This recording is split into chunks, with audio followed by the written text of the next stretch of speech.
Did Linkin Park peak with their first album, Hybrid Theory? No. However, it's highly regarded by their fans as one of, if not their best album. And as someone who doesn't listen to it nearly as much as the rest of their albums, I want to give it a fair shake to see if it truly deserves that praise. While Linkin Park is my favorite band, I also have some pretty unpopular opinions about their music. Hybrid Theory being my second least favorite album is only the tip of the iceberg. However, it would be pretty bold and naive of me to say some of my riskier takes, like how QWERTY just isn't really a great song in my opinion. Here's my track-by-track listings of each song on the album, then I'm gonna rate what I think are the best and most unique songs on the album. I'm gonna have the most basic take for the best song, which in my opinion is In the End.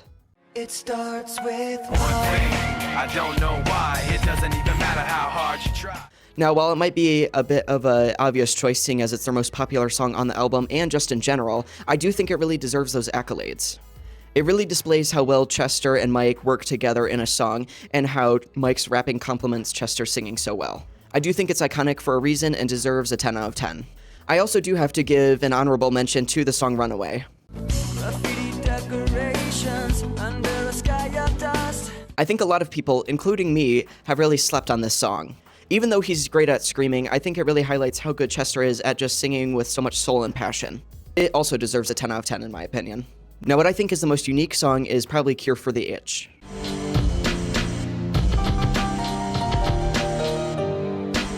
Now, this song does start with some pretty nasty coughing, which kind of makes me feel weird at the beginning. It is just such a cool display of Mr. Hahn and his ability on the turntables.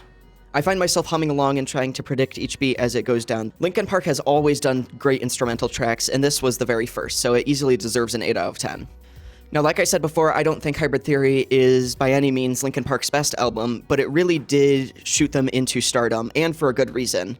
All of the songs on the album are worthy of going into your playlist. The worst I can say about the album is that a lot of the songs sound pretty similar, but still, Mike and Chester are able to diversify it with their lyrics. Overall, Hybrid Theory gets an 8.8 out of 10.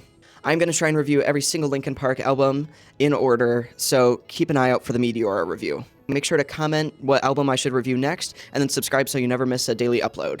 Thanks for watching, and I'll see you tomorrow.